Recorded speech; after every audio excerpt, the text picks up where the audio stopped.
Alors c'est avec grand plaisir que je vais accueillir ce soir cet événement qui devient finalement un rendez-vous de chaque année. Donc un rendez-vous au sein des locaux de l'Université Bretagne Sud, au sein même de la faculté donc droit, sciences, économie et de gestion. Donc je suis moi-même vice-doyen de cette faculté. Donc nous y proposons des formations aussi bien en droit, donc droit public, droit privé, mais aussi des formations donc dans le domaine de l'économie et de la gestion. Donc des formations qui viennent donc d'être récemment donc labellisées IAE. Donc notre IAE Bretagne Sud, donc, qui est une école universitaire de management, va permettre de proposer dès la licence 1 donc des formations en économie et en gestion, aussi bien dans les domaines de la finance, de la banque, et du coup également sur le thème qui va nous préoccuper ce soir, donc le domaine des ressources humaines. Alors, nous proposons un éventail assez large, de la comptabilité, du contrôle de gestion, le marketing, mais ça n'est pas le sujet d'aujourd'hui. Globalement, c'est d'autant plus un plaisir de vous accueillir ce soir parce que on va dire que la relation entreprise, ce lien fort qui unit finalement le monde universitaire et le monde professionnel, c'est quelque chose qui caractérise vraiment notre organisation, quelque chose qu'on entretient finalement au fil du temps. Alors, un lien qui va se caractériser sur plusieurs aspects. Donc globalement, à travers du coup, d'une part, vous entreprises et vous étudiants, à travers des stages, à travers des alternances, mais aussi à travers des recrutements. Donc on est ravis de voir que nos étudiants s'insèrent très très bien sur le marché de l'emploi et globalement, c'est aussi grâce à vous. Donc ça, c'est plutôt une bonne chose. Alors je profite juste. En plus, on m'a demandé de le faire, que c'est un moment assez charnière en ce moment, puisque c'est la période de recrutement des alternants. Donc, nous organisons donc des alternances dating, et donc principalement là le 17 mai sur les domaines du marketing et des ressources humaines. Donc, si vous avez des offres, si les étudiants veulent également s'inscrire, voilà, n'hésitez pas, c'est encore possible. Et il y a un petit flyer comme ça là qui est à l'entrée. Voilà, là, je crois que j'aurais fait le travail. Donc, globalement, cette conférence de ce soir incarne du coup ces liens forts qu'on a avec le monde de l'entreprise. Je tiens plus particulièrement à remercier donc du coup la NDRH et le club entreprise, globalement avec qui nous avons donc des relations intenses. Donc, globalement, c'est grâce aussi à finalement ces liens forts qu'on va avoir une organisation facilitée. Donc un grand merci pour cela. Globalement, on va remercier aussi bien sûr les étudiants. Donc ce groupe de Master 2 RH qui travaille depuis quand même de longs mois sur ce projet. Merci Marc également pour l'encadrement. Donc merci à ces étudiants de Master 2 RH. C'est un projet pour eux qui est quand même très stimulant, qui est vraiment du collectif. Et il y a beaucoup de collectifs dans ce groupe de Master 2. Donc c'est vraiment un plaisir de voir la concrétisation ce soir de cette conférence. Alors globalement, sur le thème qui nous préoccupe ce soir, je suis moi-même tout particulièrement persuadée que ce lien entre le dirigeant et les ressources humaines matérialise un petit peu ce rôle stratégique des ressources humaines. Et globalement, je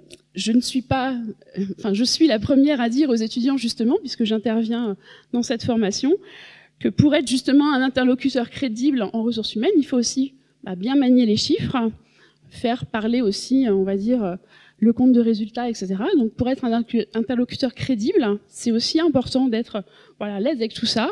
Et finalement, dans nos formations, on essaie de faire intervenir aussi bien des aspects on va dire très concret et très en lien avec les RH, mais aussi le panel des éléments qui sont utiles à l'ensemble des fonctions de management. Alors certes, cette relation, donc je vois ici le terme duo, moi j'aurais presque eu tendance à parler plus de couple finalement, mais bon, après voilà, c'est personnel, parce que j'ai le sentiment, de mon point de vue, un couple, ça s'inscrit quand même plus dans la durée. C'est alors normalement, c'est plus durable qu'un binôme, c'est plus durable qu'un duo, mais on verra à travers ces témoignages que vont nous offrir les professionnels si effectivement on est plutôt dans l'ordre du duo ou dans l'ordre finalement du couple. En tout cas, dans un couple, de mon point de vue, c'était du coup la confiance, la transparence, la proximité qui permet de se projeter, qui permettait aussi de faire face à des difficultés. Donc les relations, ils sont quand même plus intenses et plus durables normalement que dans un duo. Mais nous verrons avec les professionnels tout à l'heure qui vont nous délivrer du coup les facteurs clés de réussite de cette relation. Donc je les remercie chaleureusement pour finalement leur intervention et je vous souhaite à tous une excellente soirée.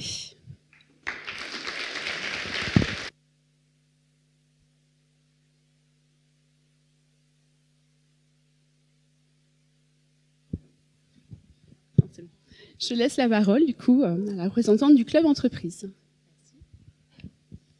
Bonsoir. Je crois que le couple avait été évoqué, mais finalement, on a choisi duo.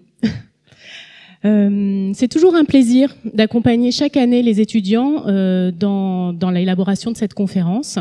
Je pense que les membres de la commission RH du club entreprise diraient la même chose. C'est un vrai plaisir de voir l'évolution au cours de l'année entre le moment où il y a le choix du sujet et puis la réalisation concrète de la conférence.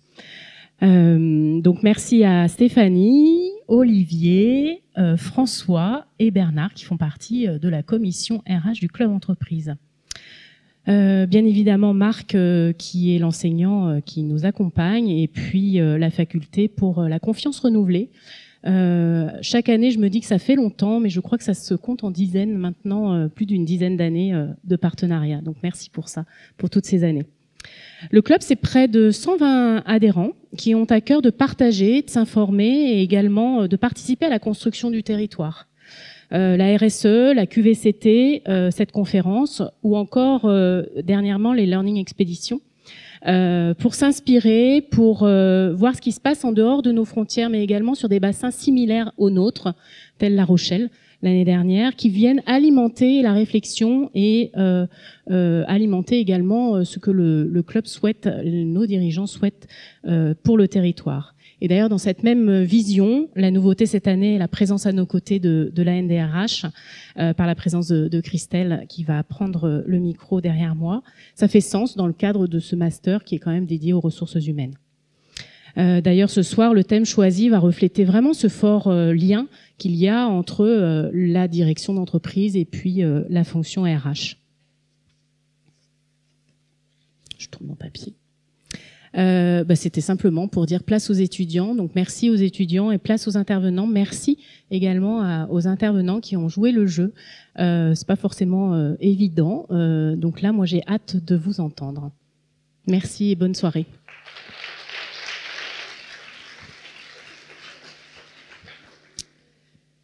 Bonsoir. Donc moi, je représente la NDRH ici ce soir.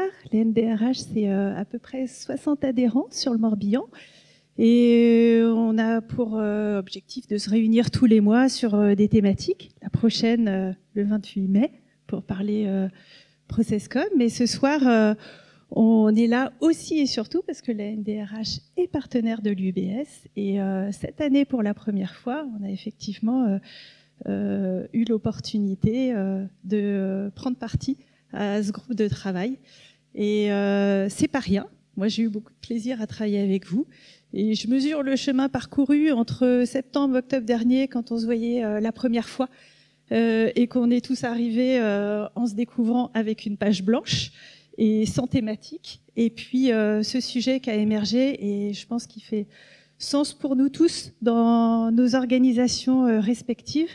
Et je mesure le chemin parcouru et aussi la force du travail, parce que c'était intéressant, en tout cas pour moi, et j'espère pour vous aussi, que chacun puisse apporter sa pierre à l'édifice, nos regards croisés, voilà, pour que vous puissiez nous présenter un super travail que vous avez fait toute l'année. Donc merci d'avance.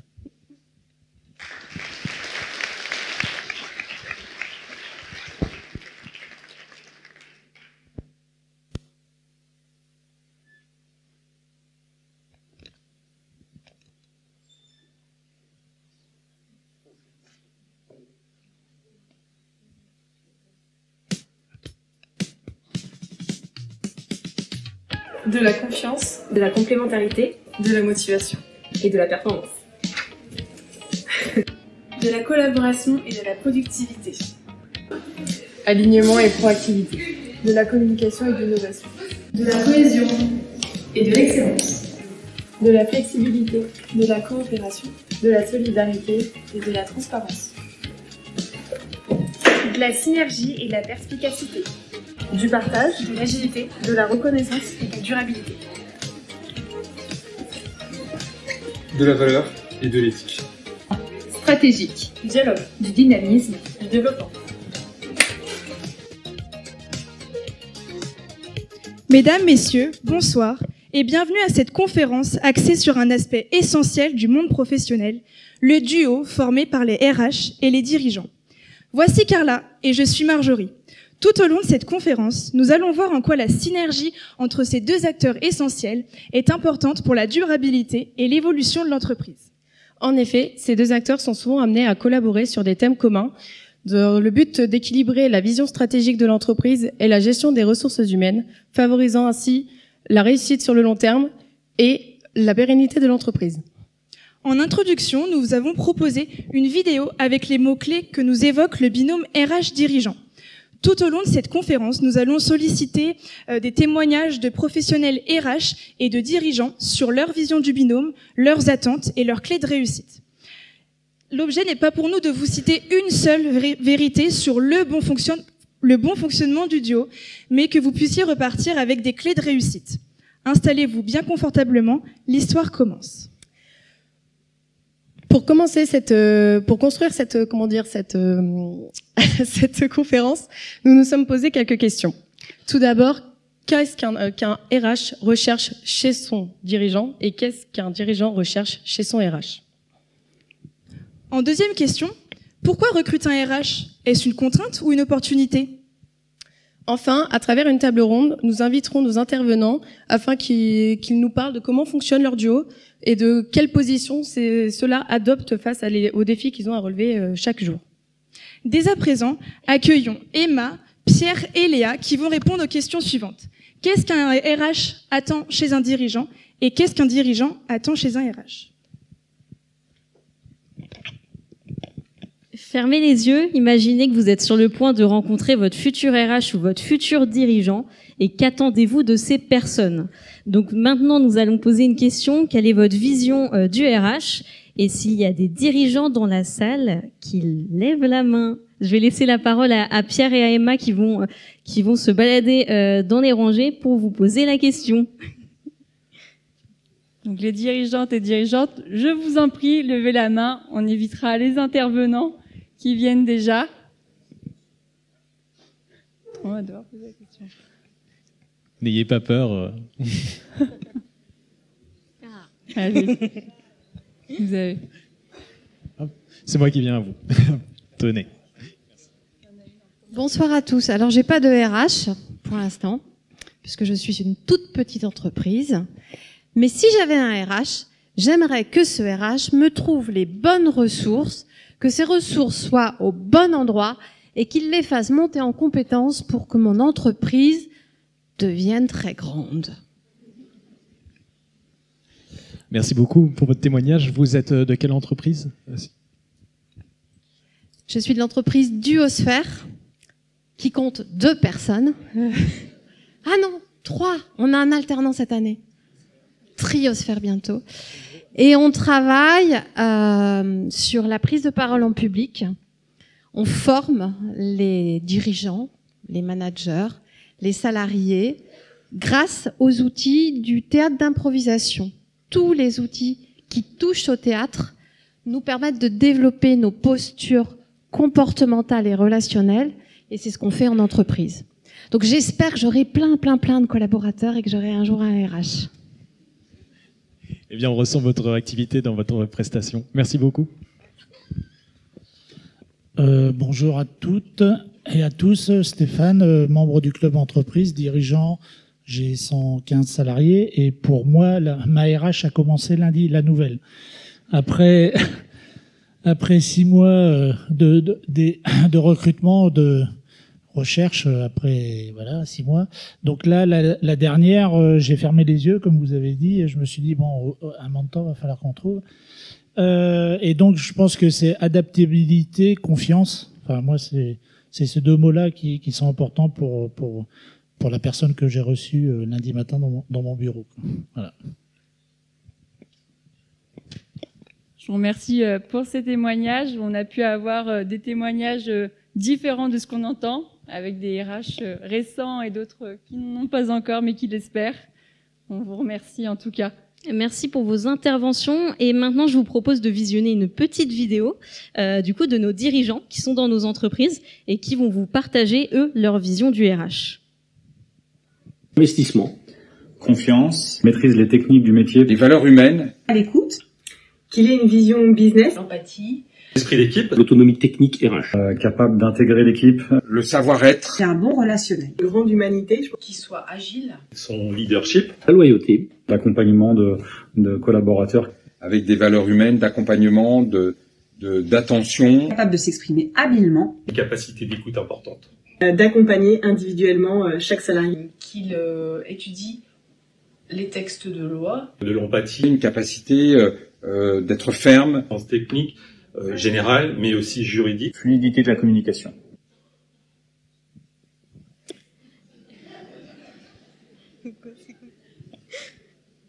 Donc maintenant, passons à la vision qu'ont les RH professionnels qui sont dans la salle sur leurs dirigeants. Donc, quelles sont vos attentes envers vos dirigeants? On vous laisse lever la main à votre tour, les RH. Autrement, j'en vois au fond que je connais qui seront ravis de répondre Moi aux aussi. questions. Peut-être moins ravis de répondre, mais ils sont là. Cécile, tu es RH. Tu seras peut-être ravie de répondre à notre question.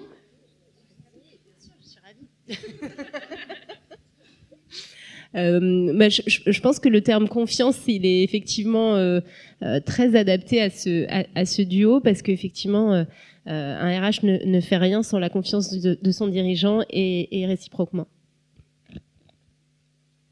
Je te remercie pour cette réponse un peu plus développée. Y a-t-il des RH de mon côté qui souhaitent intervenir? Ah, Monsieur Baudouin.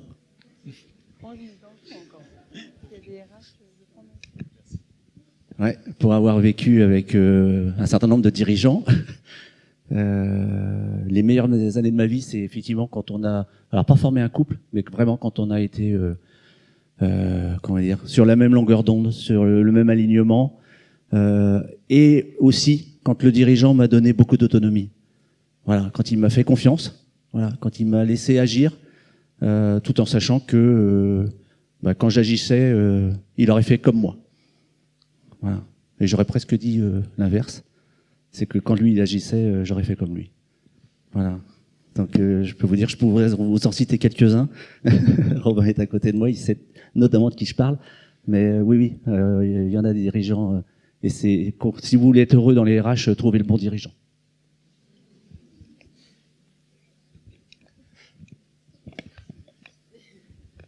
Merci beaucoup, Pierre. Est-ce qu'il y a d'autres interventions ou pas dans le public? Ah, si, Pierre. Oui.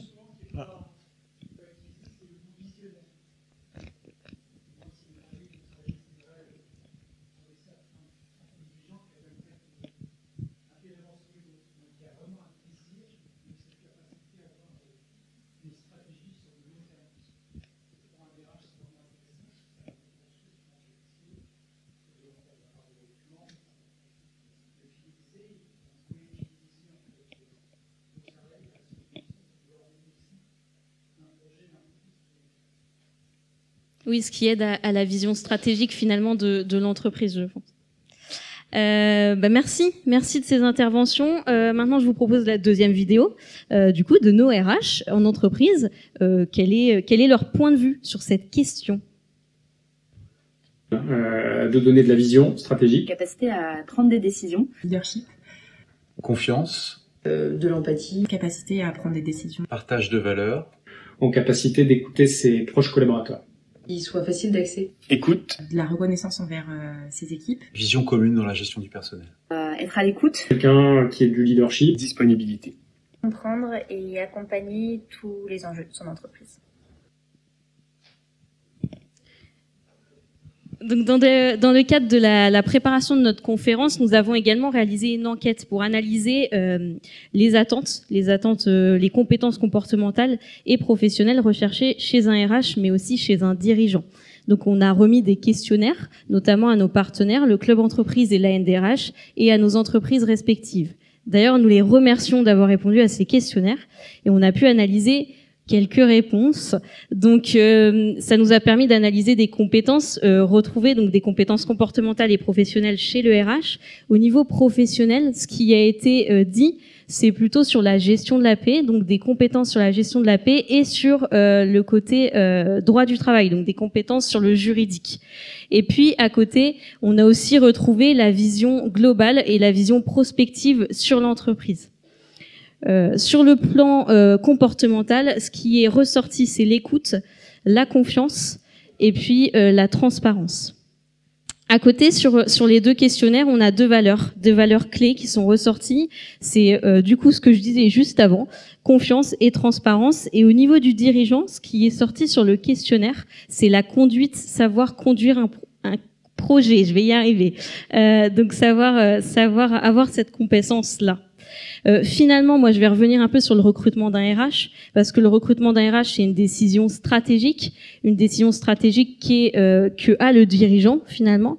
Et souvent, le dirigeant, il prend cette décision-là quand l'entreprise a besoin et en pleine croissance, où il y a un moment où il y a, par exemple, une expansion d'une structure.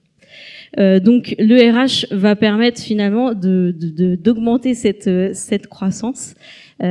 Voilà. Et puis du coup, sur ce point de vue-là, le RH va avoir une place importante. C'est un intermédiaire indispensable. Donc il va créer sa place et il va être vu comme une personne neutre, ce qui va générer de la confiance envers le dirigeant et envers ses salariés. Donc ça va permettre au dirigeant de prendre du recul, d'avoir une écoute et puis d'échanger sur sa prise de décision. Donc moi, je parle beaucoup du couple DRH-DG, RH-DG, qui est l'objet de notre conférence, mais il y a aussi parfois d'autres couples dans des entreprises, notamment le couple DAF-DRH. Donc il y a eu des analyses, des statistiques dessus. En effet, certaines statistiques ont annoncé qu'il y avait une performance sur ce duo-là, notamment une étude de 2018 qui révèle que 41% des entreprises sondées révèlent avoir eu une augmentation de leurs bénéfices de 10%. En plus de ça, 4 entreprises sur 10 révèlent aussi qu'il y a eu une augmentation de l'engagement des collaborateurs contre 9% dans les autres entreprises. Les dirigeants que nous avons interrogés recherchent des valeurs similaires à celles citées auparavant par Léa. Donc parmi lesquelles l'adaptabilité, l'implication, l'écoute, très important dans un binôme. Nous avons constaté que près de 90% des dirigeants qui expriment le désir de former un binôme avec leur DRH. L'absence d'un service RH ou d'un DRH est liée souvent à la taille de l'entreprise, notamment comme on l'a vu avec Duosphère. Ça peut être lié également à une expérience passée infructueuse avec un dirigeant et l'un de nos pairs. Par ailleurs, il arrive, comme l'a dit Léa, que la fonction RH soit attribuée au DAF ou exercée par le dirigeant lui-même en fonction de la réalité opérationnelle de l'activité de l'entreprise. Donc voici maintenant l'avis de notre promotion sur ce binôme. En tant que junior dans la fonction RH, nous mettons l'accent sur la collaboration, la confiance et l'alignement sur les objectifs. Nous pensons que la communication, transparence et la confiance mutuelle sont les piliers d'une relation solide. De plus, l'alignement sur les objectifs et sur les priorités est essentiel pour garder une vision globale de l'entreprise et montrer aux salariés que l'on sait où on va et qu'on y va ensemble. Donc ces valeurs guident notre vision du duo RH dirigeant et nous espérons qu'elles alimenteront les discussions futures pour façonner un avenir innovant et prospère dans nos entreprises.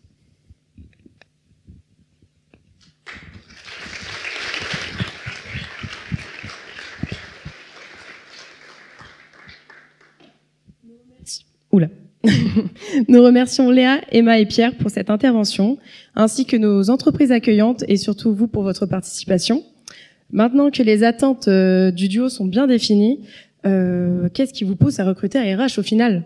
Jérôme Bazin et Sandrine Blomaert de l'entreprise Dimood, accompagnés de Louis et Armand, vont nous aider à y voir plus clair.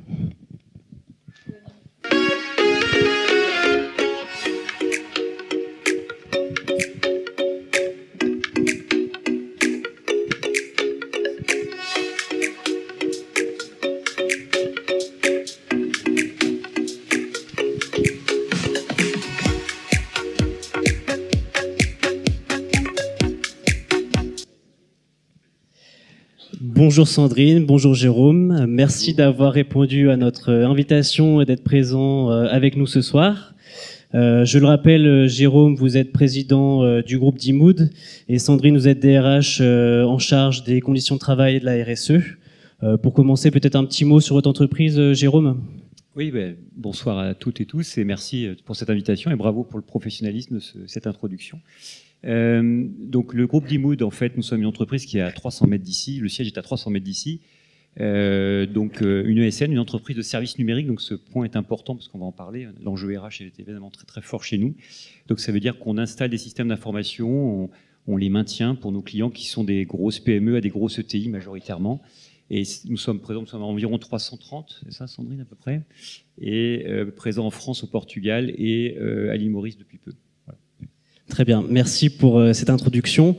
On va commencer tout de suite sur l'installation du binôme et le recrutement du RH ou du dirigeant. Déjà, premièrement, Jérôme, première question pour vous.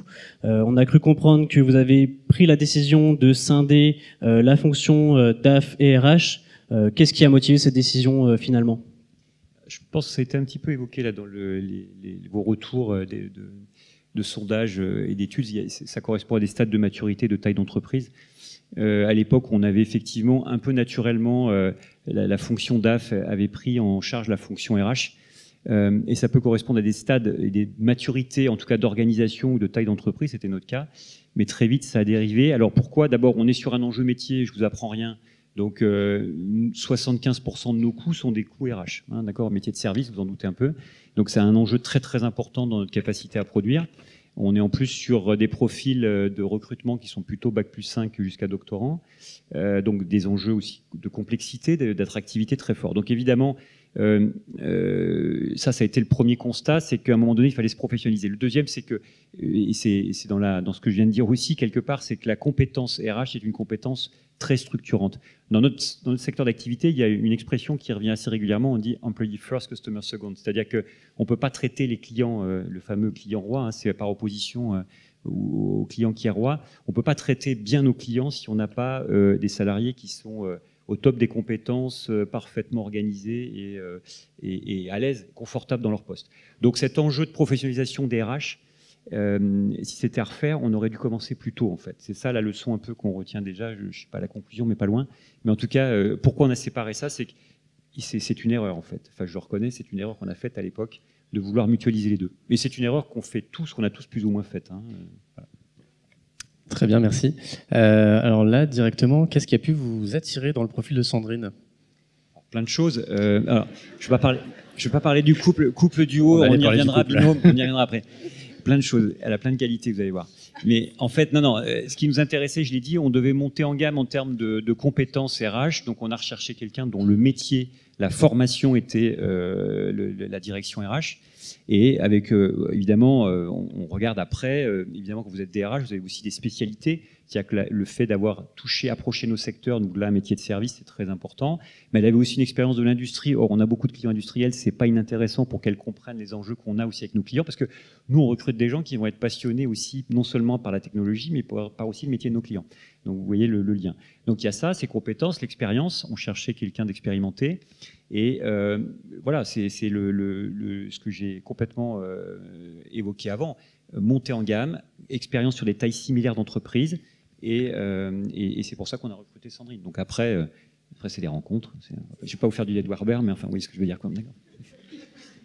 Merci Jérôme. Pour vous Sandrine maintenant, qu'est-ce qui vous a motivé à intégrer l'entreprise d'Imood et qu'est-ce que vous attendiez du binôme avant d'arriver dans l'entreprise?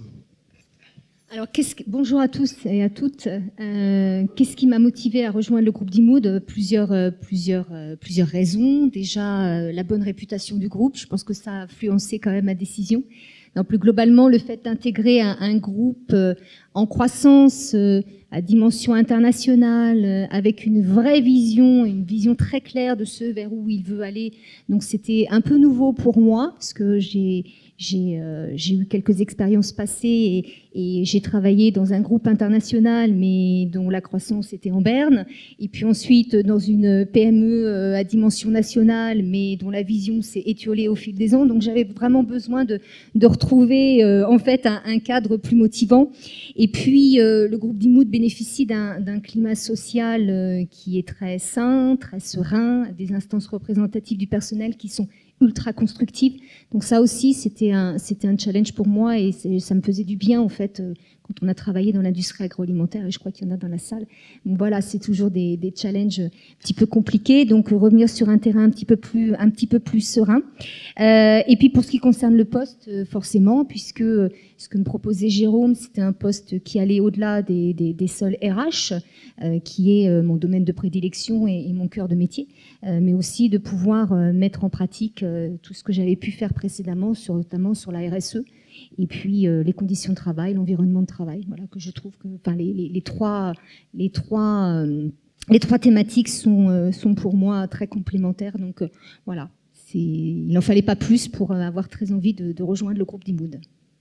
Très bien, merci. Et sur le binôme, qu'est-ce que vous attendiez de Jérôme, vous, en tant que RH? Alors, tout a quasiment été dit tout à l'heure au travers des témoignages. Ce dont j'avais besoin, c'est d'avoir à mes côtés ou d'être aux côtés d'un dirigeant qui avait une vraie sensibilité RH, une vraie sensibilité aux questions RSE. Et donc là, on était pleinement alignés. Le fait également d'avoir quelqu'un qui me donne carte blanche pour définir chaque année notre plan d'action, notre stratégie, notre roadmap. J'ai des comptes à rendre, bien sûr, parce que ça sous-entend des investissements financiers, que ce soit en RH ou en RSE, qui peuvent être lourds parfois, mais une totale autonomie, parce que totale confiance donc sur la roadmap, pour autant qu'elle soit alignée avec la vision et les objectifs portés par Jérôme. Super, merci pour ce témoignage. Maintenant, j'ai une question pour tous les deux, mais plutôt chacun votre tour. Comment s'est déroulée l'installation du duo? Plutôt bien. Voilà, non.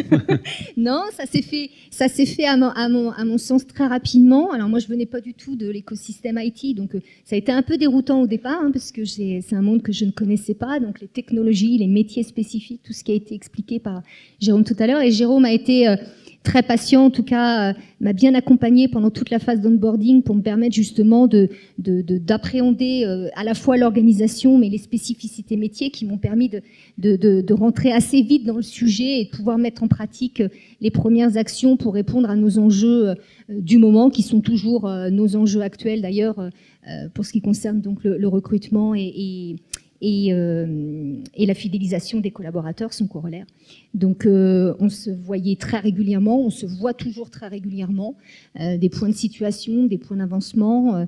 Quand il y a un sujet qui porte de près ou de loin sur les RH, je suis une des premières informées. Donc il y a une vraie communication descendante, mais aussi remontante. Et je pense que c'est une des clés de réussite du binôme.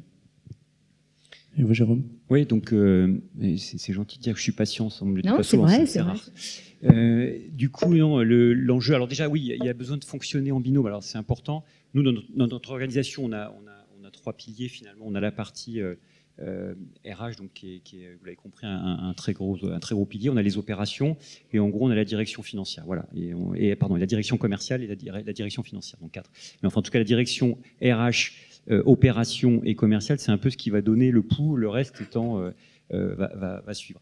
Donc ça, du coup, nous, on a besoin de construire, effectivement, il faut établir cette relation. Il y a un vrai, alors moi, je préfère le terme de binôme, parce qu'il y a une interactivité à faire dans les deux sens, ce qu'elle disait, on se voit une transparence sans doute. Tout ce que vous avez dit était très juste, hein, mais faut aller au-delà de ça. Il y a un aspect valeur, un aspect exemplarité, enfin reconnaissance de l'un à l'autre de ce qu'on peut s'apporter. Ça, c'est important. Donc moi, je fonctionne pareil avec les autres directeurs qui sont les collègues de Sandrine. Mais au-delà de ça, il y a aussi un collectif. C'est-à-dire qu'elle devait rentrer, l'enjeu là, quand on l'a recrutée, c'est qu'elle rentrait dans un collectif CODIR qui était déjà établi. Et donc, il y avait aussi cet enjeu-là pour elle. Donc, c'était aussi important pour nous de construire ça. C'est-à-dire qu'elle, j'attends d'elle et des autres directeurs, mais d'aussi interagir sans moi directement avec les autres directeurs, des autres responsables de nos autres piliers. Voilà, donc ça, c'est important aussi. Merci. J'avais une question pour vous, Sandrine. Est-ce que vous êtes senti légitime de prendre la place du RH quand on sait que cette fonction était assumée par le DAF juste avant vous? Alors, complètement. Alors, j'ai rien contre les DAF, et je ne sais pas s'il y en a dans la salle, mais pour moi, on ne fait pas le même métier, en fait. Alors, effectivement, d'avoir des compétences financières et comptables pour ce qui concerne la paye ou le pilotage de la masse salariale, ça peut aider, c'est une évidence, mais les ressources humaines, ça n'est pas que ça.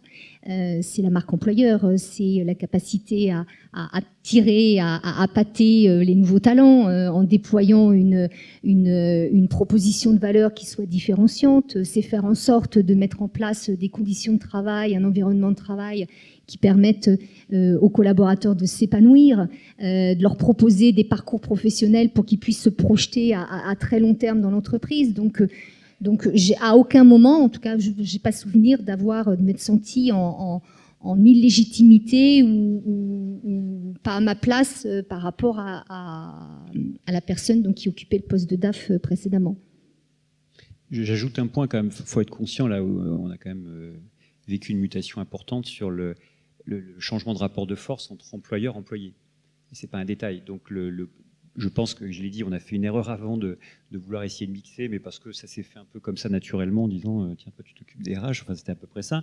Donc non, sauf que là en plus l'enjeu a complètement changé, on a une importance pour l'attractivité, et donc quand j'évoque ce changement de rapport de force, c'est pas valable que pour notre secteur d'activité, c'est particulièrement valable chez nous, mais c'est valable je pense dans toutes vos entreprises, pour ceux qui sont présents ici. Et ça, rien que ça déjà, ça veut dire que même si on est une TPE, il faut recruter. Donc aujourd'hui, il y a des solutions pour recruter, même à temps partagé. Un Vénétis, c'est là ce soir, vous le savez, juste à côté. C'est aussi une de mes casquettes, j'en profite pour passer un peu de pub.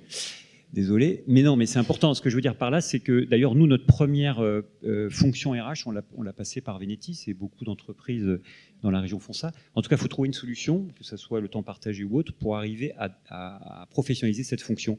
Et je pense que ça va devenir de plus en plus critique. Moi, ma vision de ça, c'est que de toute façon, la pyramide des âges ne ment pas, malheureusement. Et donc, la pénurie de main-d'œuvre va faire que cet enjeu va devenir de plus en plus fort dans les années à venir. Merci. Très bien. Dernière question pour vous deux. Est-ce que vous pouvez nous dire un petit peu les enjeux et les défis auxquels font face votre binôme au sein de l'entreprise ? On en a déjà évoqué plusieurs. Donc le recrutement, ça c'est le nerf de la guerre, et son corollaire, la fidélisation. C'est vrai que pour ce qui concerne le groupe d'Imood, donc dans le monde de l'IT, le marché de l'emploi est ultra tendu. La concurrence est rude. Il ne se passe pas une journée sans qu'un collaborateur se fasse chasser par un cabinet de recrutement ou un concurrent en direct. Donc, il faut, comme je le disais tout à l'heure, il faut mettre en place une stratégie marque employeur et une proposition de valeur avec pas que des packages salariaux, mais aussi des missions qui soient suffisamment appétantes pour attirer et surtout garder nos collaborateurs. Donc on s'y emploie. Donc ça, c'est les deux principaux enjeux. Et quand je suis arrivée, c'était déjà le cas et ça l'est encore aujourd'hui. Après, on peut avoir aussi, alors je ne sais pas si tu veux compléter sur la partie RH, mais... Oui, il y a un autre enjeu finalement, c'est que c'est cadrant aussi ce que fait Sandrine pour nous, parce que nous on est assez créatifs, on a des idées mais un peu farfelues par moment, donc on met en place, on imagine des trucs qui ne marchent pas avec le droit du travail, ça nous arrive. Donc là aussi elle a un rôle important, c'est de nous remettre un peu dans le cadre. Donc il y a aussi cet enjeu-là, c'est qu'en même temps il faut qu'on soit créatif parce que voilà, il y a ces pénuries, ces enjeux, donc on essaie de proposer des trucs un peu innovants. Mais tout n'est pas possible, malheureusement. C'est dommage. Et puis, j'ai aussi ma casquette RSE, donc, et du coup, sur la partie sociale, mais aussi environnementale. Et donc, on a une stratégie RSE qu'on a structurée structuré l'année dernière, et donc on est en train de déployer avec des engagements prioritaires. Et là, on a 2 engagements forts pour cette année. Donc c'est la sobriété numérique, puisque notre activité est une des activités les plus carbonées, donc on a du pain sur la planche sur ce sujet-là, donc on s'y emploie. Et puis également, le groupe d'Imood est très ancré sur son territoire pour ce qui concerne le développement économique, mais aussi le développement de l'emploi. On a la chance, dans le cadre de notre organisation, d'avoir ce qu'on appelle des temps d'intercontrat quand nos collaborateurs ne sont pas chez un client ou en production. Donc c'est des temps, alors c'est pas des temps libres, hein, mais ils profitent de ces temps-là pour se former notamment. Et donc on va profiter de ces temps intercontrats pour leur permettre également de s'engager plus activement au sein du territoire et plus largement au sein de la société, donc dans le cadre de mécénat de compétences, donc pour leur permettre donc d'aller aider, offrir du temps à des associations d'intérêt général pour les aider à développer leurs projets. Donc c'est un des enjeux que l'on a aussi, et tout l'enjeu sur ces 2 thématiques-là, ça va être de réussir à embarquer les collaborateurs. Voilà. Sandrine, Jérôme, merci pour votre précieux retour. Là, tout de suite, je vous invite à rester sur scène pendant qu'on introduit la prochaine séquence. Merci.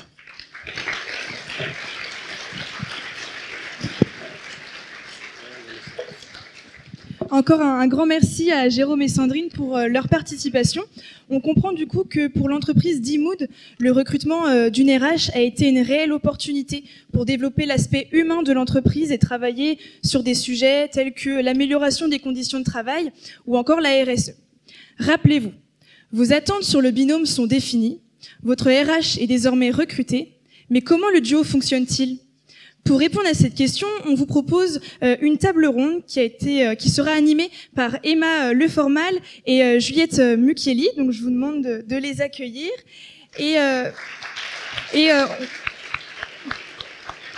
On accueille également le duo de Papa Pic et Maman Kouf, Nam Pham et Magali Bellassaigne et Guillaume Lesdo.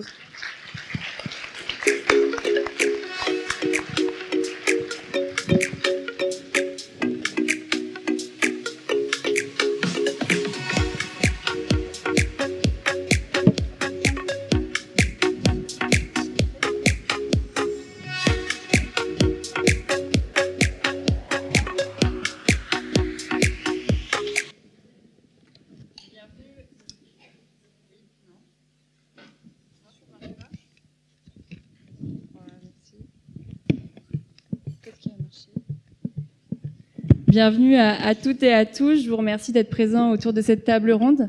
Je vais vous présenter rapidement. Donc, on a eu Jérôme Bazin, président du groupe d'Imood, qui est accompagné de Sandrine Blohamert, directrice des ressources humaines, RSE et environnement du travail. Et nous accueillons du coup Nam Pham, qui est créatrice et dirigeante de Papa Pic et Maman Kouf, qui est accompagnée de Magali Béassin, sa responsable des ressources humaines. Donc Papa Pic et Maman Kouf est une entreprise créée il y a plus de 20 ans. Elle regroupe à peu près 30 entreprises en France. Elle va... 30 boutiques, j'ai dit entreprise. Donc 30 boutiques en France. Elle fabrique et commercialise des sacs et des accessoires. Et nous avons aussi l'honneur d'avoir Guillaume Lesdo, qui est co-créateur de Medavise, qui est une société de téléconsultation créée en 2014. Medavise est un système qui permet aux médecins de faire une téléconsultation avec son patient. Ainsi que Juliette Mucchielli, qui est directrice générale de Venetis, qui est un groupement d'employeurs. Elle regroupe aujourd'hui 340 entreprises adhérentes. Donc aujourd'hui, Juliette va animer à mes côtés cette table ronde. Elle va être la personne qui va lancer les petits pics, les petites questions quand vous ne souhaitez pas répondre forcément, avec des exemples. Et elle va aussi nous faire des mini-synthèses entre chaque partie. Et elle est aussi membre du Club Entreprise, qui est notre partenaire aujourd'hui. Donc nous allons avoir 3 parties lors de cette table ronde. La première qui est le déclic, le deuxième est le duo gagnant, et nous finirons par la conduite du changement. Donc pour commencer, je vais m'intéresser à vous, mesdames et messieurs les dirigeants et dirigeantes. Je vais vous demander de fermer les yeux et remonter le temps jusqu'au moment où vous étiez seuls. Et dites-moi, comment c'était avant ?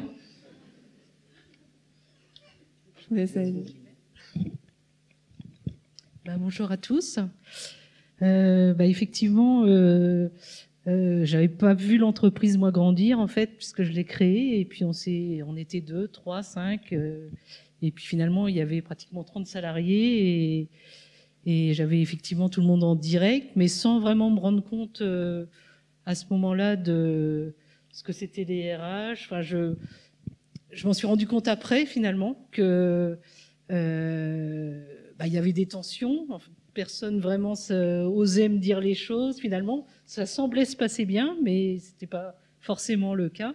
J'avais des réunions de délégués du personnel pendant 5 ans, des cahiers vides, aucune question. Donc ça me paraît bien loin ce temps-là maintenant. Ouais.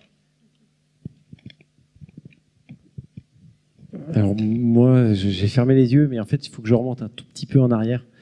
Dans une autre vie, j'étais expert comptable, ça arrive à tout le monde. J'en ai vu dans la salle, j'en ai même vu dans la salle. Donc, et j'avais eu un constat, parce que j'avais fait un gros cabinet anglo-saxon qui était très processé, les RH c'était ultra processé. Puis j'étais dans un cabinet après, on était 220, et où les associés faisaient le rôle de RH. Et je m'étais dit, honnêtement, ils le faisaient avec plein de bonne volonté, plein de qualités, mais globalement, je m'étais dit, c'est un métier RH. Et je m'étais juré que quand j'arriverais à une certaine taille, je prendrais un RH. Et nous, ça s'est passé, on a eu les 3 premières années on s'est créé. J'ai tenu jusqu'à 10 salariés à le faire parce qu'on n'avait pas beaucoup de sous et qu'à un moment, il fallait aussi rentrer dans ses charges. Et puis, dès qu'on est passé de 10 à 30, j'ai eu la clairvoyance de me dire qu'il fallait que je passe la main parce que je me sentais incompétent. Vraiment fondamentalement incompétent et que j'avais besoin d'être accompagné et que c'est, comme ça a déjà été souligné pas mal, les RH, c'est pas juste du recrutement, c'est pas juste de la paye, c'est une vision globale, c'est de la fidélisation. En fait, c'est plein de métiers, plein de métiers. Et donc, il faut une personne spécifique qui gère ça. Et j'ai eu la chance, et je vais faire de la pub pour Venetis, c'est que seul, j'aurais pas pu le faire, mais en temps partagé, eh ben, écoutez, une petite entreprise. Donc là, vous êtes 2. Alors peut-être qu'il faudra attendre une dizaine, mais vous verrez, vous passerez par Venetis et vous aurez une RH à 1 jour, 2 jours, et ça vous permettra de basculer. Oui, alors un peu comme Guillaume, moi j'ai eu de l'expérience dans des grandes entreprises avant, et quand je suis arrivé sur la première société qui a été le noyau de départ du groupe, on était 40 et on faisait tout nous-mêmes et j'étais pas tout seul en fait. On était 4 associés en fait à traiter le sujet. Donc, mais très vite, oui. Et je suis arrivé au moment où j'ai racheté, on a recruté justement en temps partagé notre première responsable RH. Donc oui, on se demande ce que disait Madame, on se demande comment on faisait avant. C'était du bricolage, quoi. On bricolait un peu, quoi. Faut se le dire. Mais le contexte n'était pas le même non plus. D'accord, le contexte d'emploi n'était pas du tout le même. Attention.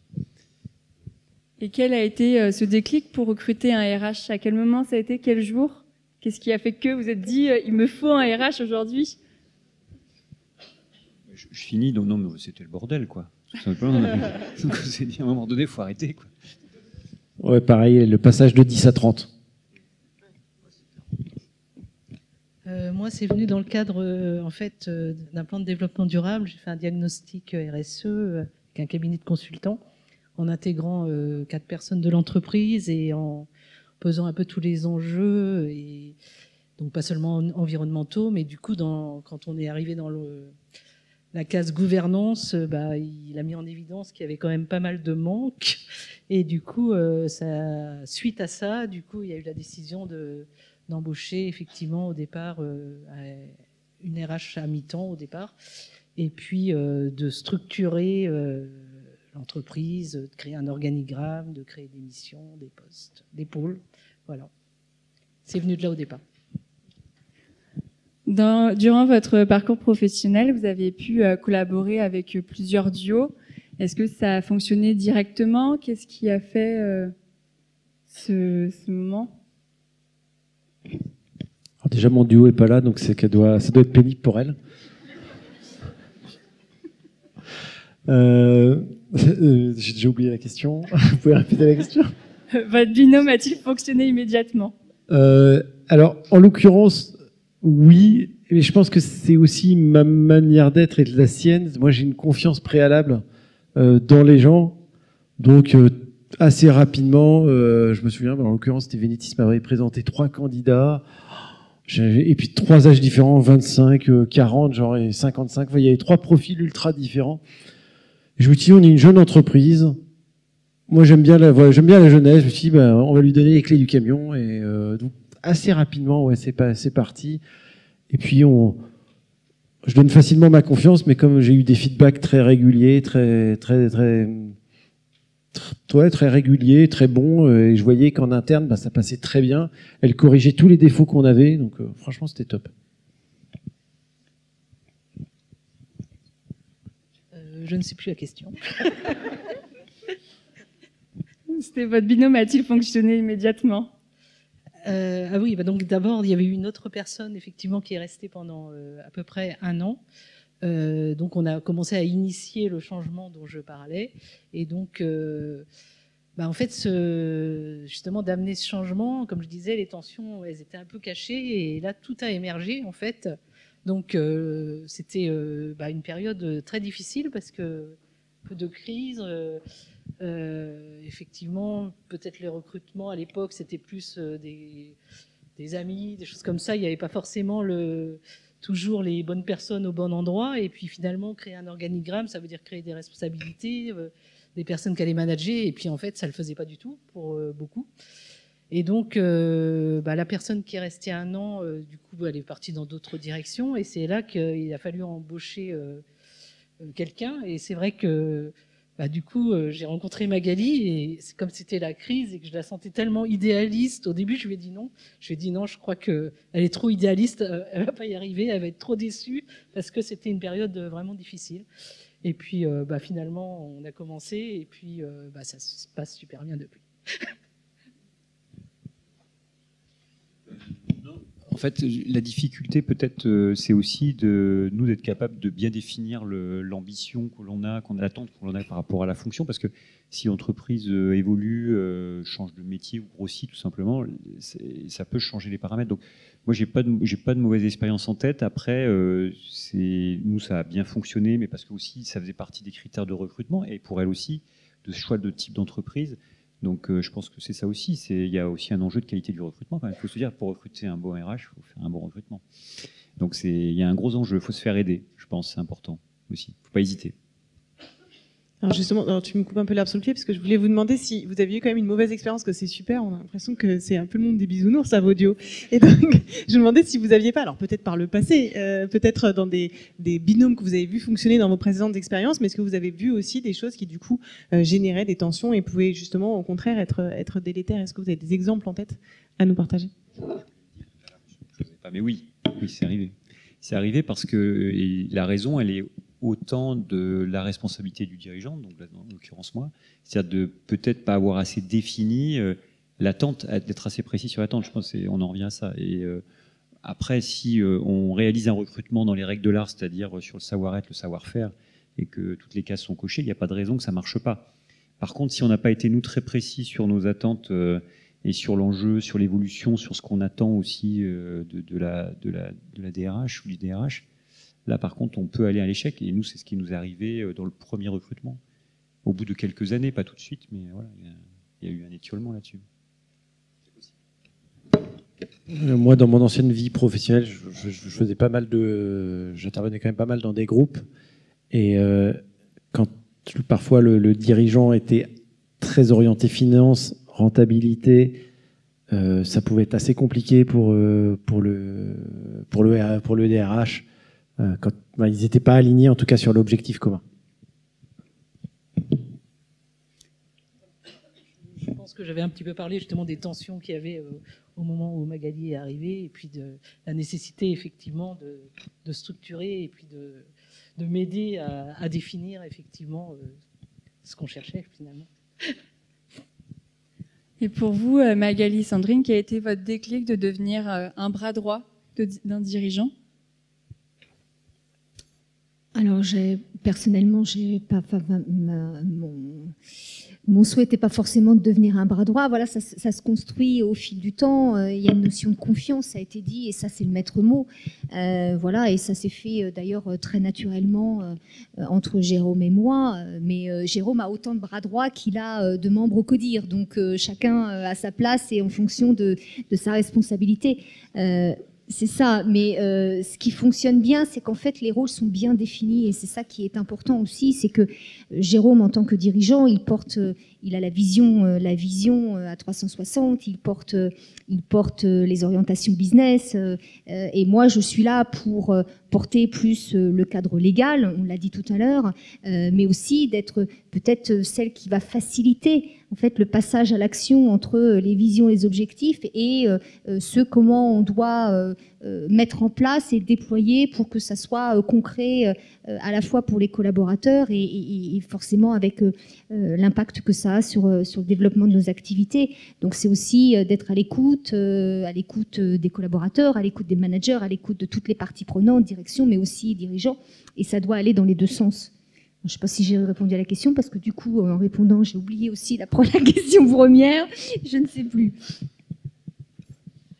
Alors, pour ma part, je ne dirais pas qu'il y avait un déclic, mais en fait, c'était plusieurs déclics. Parce qu'avec Nam, ça fait 10 ans qu'on travaille ensemble. On a traversé tellement de choses différentes, des cris, des succès.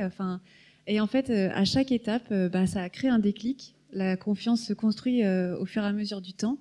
Et en fait, ce duo, il se renforce à chaque fois d'année en année parce que on se connaît de mieux en mieux, on se fait de plus en plus confiance, presque on grandit ensemble dans nos expériences professionnelles. Et en fait, pour moi, voilà, il n'y a pas un déclic, c'est vraiment plusieurs déclics. Là, vous parliez dans les questions de légitimité. C'est vrai que pour moi, ça a été un peu difficile au début parce qu'effectivement, je me souviendrai toujours de ce moment. C'était veille de Noël. J'étais rentrée chez moi et j'avais dit à l'entretien, mais moi, vous m'appelez, j'arrive demain. C'était un vendredi soir et j'attendais cet appel avec impatience. Je laisse mon portable. 1 heure après, je récupère, je vois le message vocal et là, on me dit non. Non, vous n'êtes pas recruté. Et je me disais, mais c'est pas possible parce qu'en fait, moi, je me vois pas travailler autre part que chez Papa Pic et Maman Cou. Donc, je rappelle la semaine d'après, je tombe sur la fameuse RH qui quittait son poste, qui me dit, écoutez, on a embauché quelqu'un, mais rappelez fin de semaine prochaine. On s'est pas croisé avec Nam. Je rappelle. Finalement, la personne n'est pas restée, mais on vous rappelle. Rappelez-nous. Et puis je rappelle. Et on m'a rappelé. Et puis je démarrais le lundi. Et là. Voilà, ça fait 10 ans que ça dure. Merci. Comme on arrive au terme de cette première partie, un mini résumé, mais on parlait de couple ou de duo tout à l'heure, alors je vais quand même tirer la métaphore du couple, même si je préfère celle du duo, mais important d'établir un contrat, un contrat clair de mariage, pour pas être dans des attentes qui soient disparates, de bien savoir ce que chacun attend et de se le dire au moment du processus de recrutement, parce que je pense qu'il n'y a pas de bon ou de mauvais RH ni de bon ou de mauvais dirigeants, il n'y a que des dirigeants qui peuvent ou pas travailler et collaborer efficacement ensemble. Donc ça, c'est important de fixer ces bases-là, de préciser les attentes.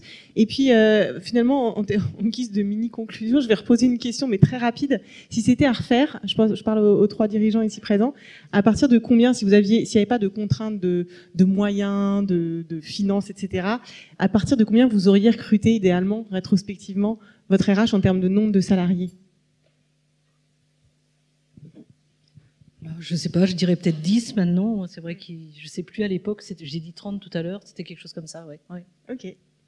Mais je ne connaissais pas le rôle si transversal aussi du RH. C'est vrai que du coup c'est important. Et nous, on n'a fait que du palier. On a fait 4, 10, 30. Donc en fait, nous, honnêtement, le palier à 10, voilà, ça a été le bon palier.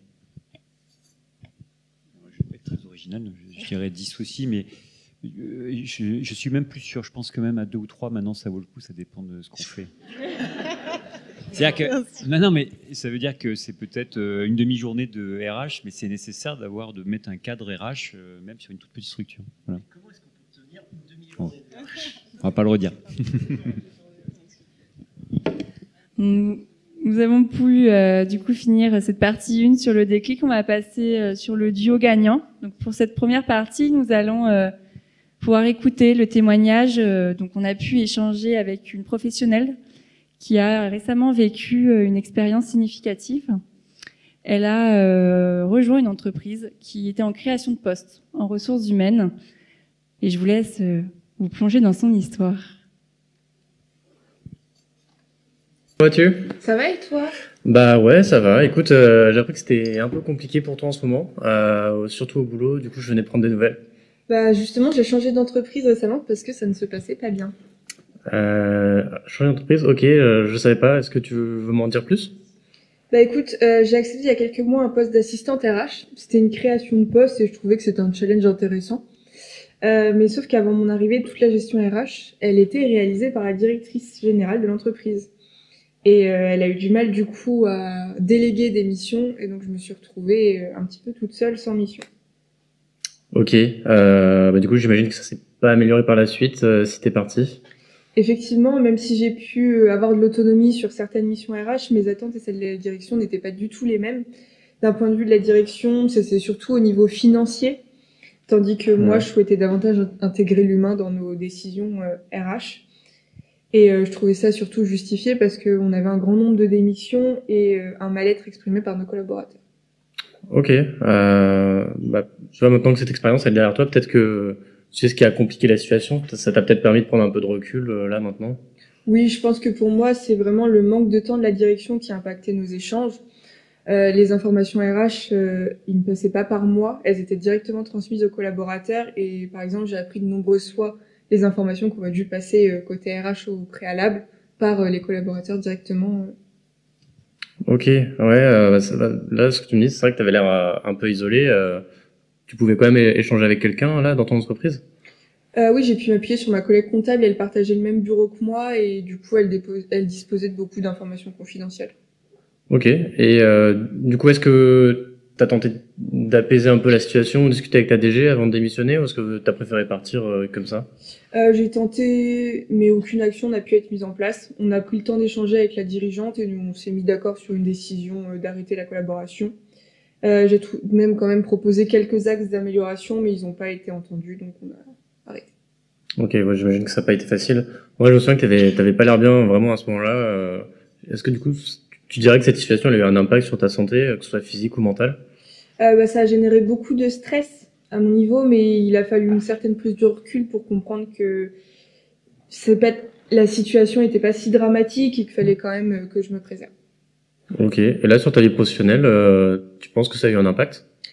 C'était en début de carrière, donc c'est une expérience qui a été difficile, mais je pense que c'est une force pour les prochaines expériences. Ouais, une force. Du coup, j'imagine que tu as pu tirer des leçons un peu de cette expérience, que tu as peut-être des conseils à donner pour la suite. Pour moi, il est important de trouver une entreprise qui correspond à tes valeurs et qu'elle soit portée par la direction. Dès l'entretien d'embauche, il faut échanger sur les attentes de chacun au niveau du poste. Okay. Puis lorsqu'on est en poste, si des éléments ne conviennent pas, il faut pas hésiter vraiment à les faire remonter afin d'en échanger avec les personnes concernées. Dans mon cas précis, j'étais junior dans la fonction, donc j'ai mis du temps avant de réussir à prendre du recul, mais c'est important d'y parvenir pour préserver au mieux sa santé mentale. Et puis je pense qu'une meilleure préparation du poste, là, il n'avait pas du tout été préparé. Ça aurait été vraiment bénéfique et ça aurait permis de voir qu'on n'avait pas une vision commune des missions et du poste. Très bien, merci beaucoup pour ton témoignage. J'imagine que ça n'a pas forcément été simple de te replonger dans cette époque difficile. En tout cas, je pense que ton retour d'expérience peut apporter beaucoup, en tout cas aux futurs collaborateurs RH et aux RH qui sont actuellement en poste. Donc merci beaucoup pour ce partage. Écoute, pas de souci, puis n'hésite pas si tu as besoin de plus d'informations.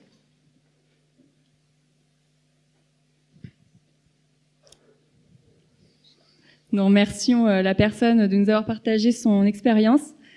Cette histoire met en lumière l'importance cruciale de la communication, du partage de valeurs, ainsi que l'importance de mettre l'humain aux décisions organisationnelles.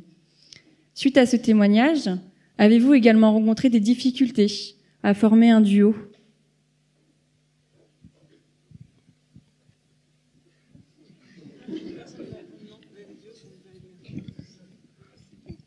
En fait, on a trouvé des RH tellement top qu'objectivement, non. Non, pas de difficulté, comme le disait Magali tout à l'heure, au fil du temps, de plus en plus, mais il n'y a pas eu de difficulté du début, je pense. Ouais. voilà, comme le disait Juliette, il n'y a pas de mauvais ou de DRH ou de mauvais dirigeants. Il faut déjà être aligné. Et puis il y a la question des savoir-être et des savoir-faire. Déjà, si on est bien aligné là-dessus. Après, si sur l'histoire des valeurs, c'est pas que le partage des valeurs, c'est est-ce qu'elles existent les valeurs. Il faut quand même qu'elles soient existantes parce que voilà, donc ça fait partie de l'alignement. Si le DRH ne trouve pas ou si le dirigeant ne trouve pas chez sa DRH ou son DRH, c'est pareil. Mais ça, c'est un point essentiel. Mais là, on est dans du basique de la relation humaine, je dirais, et inversement. Donc, pouvez-vous me dire les clés qui ont fait apparaître un véritable duo? Au contraire, il n'y avait pas eu de difficulté. Est-ce qu'il y a eu des clés? Je pense qu'il est éprouvé dans les moments qui sont plus difficiles. C'est là où on voit toute la force du duo, le côté sparring partner, le côté échange. Quand tout se passe bien, les choses sont faciles. C'est quand vous avez une relation avec certains collaborateurs qui peuvent être un petit peu plus difficiles lors d'un licenciement. C'est pas une période qui est drôle quand on est dirigeant, et sans doute que c'est pas une période qui est drôle quand on est DRH. Mais c'est dans ces périodes-là que le couple ou le duo est éprouvé. En tout cas pour moi. Oui, dans le même sens, effectivement, je regardais tout à l'heure déjà, il faut avoir les mêmes valeurs, et puis je rajouterais le mot courage aussi, parce qu'effectivement, moi j'ai été étonnée du courage de Magali, parce que c'est pas toujours facile. En plus, toujours dans la bienveillance et dans le bon sens, mais il y a quand même des fois des choses pas faciles à dire, et il faut être courageux aussi pour être RH, je pense.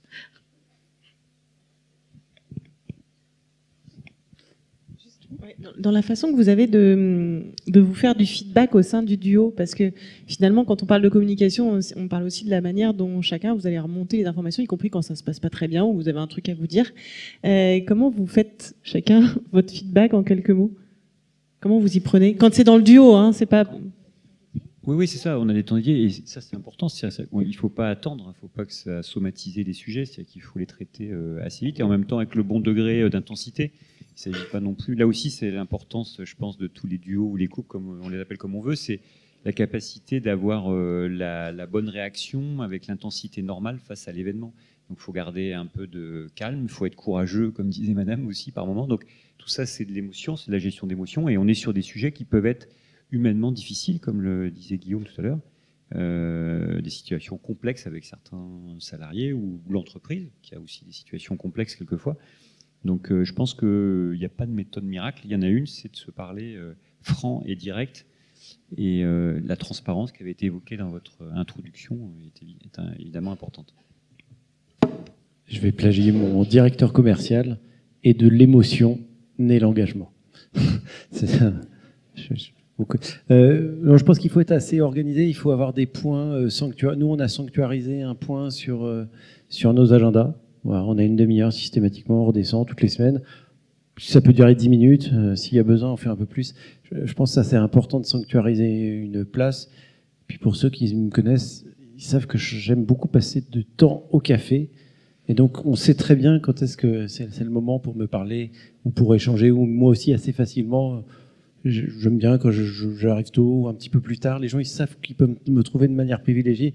Et notamment Fanny Gauthier, ma RH, elle sait que c'est des bons moments pour échanger. Pour que ça fonctionne, oui, je crois qu'il faut qu'on soit quand même sur la même longueur d'onde. Donc là, c'est vrai qu'on se comprend quand même assez vite et on est souvent d'accord. Et puis moi, pour être souvent un peu la tête dans le guidon, je me rends compte que je ne vois pas forcément toujours les difficultés que peuvent avoir certains salariés. Et c'est vrai que après, c'est la confiance. Moi, ce que me dit Magali, je fais confiance et je sais que c'est toujours pour aller dans le bon sens. Et donc, je pense que c'est la confiance le mot le plus important pour qu'un duo marche. Oui, je dirais même confiance et communication. Et au-delà de ça, c'est vrai qu'on parlait de la relation aux dirigeants. Et souvent, il y a ce côté hiérarchique où les gens, quand Nam dirigeait seul, les gens ne lui parlaient pas forcément, lui faisaient pas forcément remonter les choses. Et en fait, il y avait des tensions sous-jacentes où les gens ne s'exprimaient pas forcément. Et quand on nomme des managers de proximité ou justement un service RH, ça peut parfois être un peu le bureau des pleurs, mais on est là un peu pour temporiser Et c'est vrai que on a les salariés en direct, on essaye de temporiser, on essaye de comprendre et on essaye d'amener de l'écoute et de l'accompagnement. Et la même chose auprès du dirigeant, c'est-à-dire que moi, j'ai jamais vu Nam vraiment comme une patronne, je l'ai vu comme un être humain. Et en fait, c'est ce qui permet aussi d'avoir eu toujours ce rapport assez franc et assez direct. Il y a des fois, on n'était pas d'accord, mais toujours avec bienveillance. L'idée, c'est de rester toujours constructif, dans un sens comme dans l'autre. Et en fait, on arrive à avancer main dans la main, et c'est comme ça qu'on arrive à trouver des solutions et à avancer dans le bon sens. Et c'est ce qui fait que communication, confiance, transparence, en fait, il y a un cercle vertueux qui se met en place. Et bien sûr, c'est pas le monde des bisounours. Hein. On a eu des crises comme beaucoup d'entreprises, mais on a à chaque fois réussi à les traverser parce que il y a vraiment ce duo et ce travail d'équipe derrière. Pour finir cette deuxième partie, on va ajouter une petite touche d'humour et savoir quel est le moment le plus gênant ou amusant de votre duo.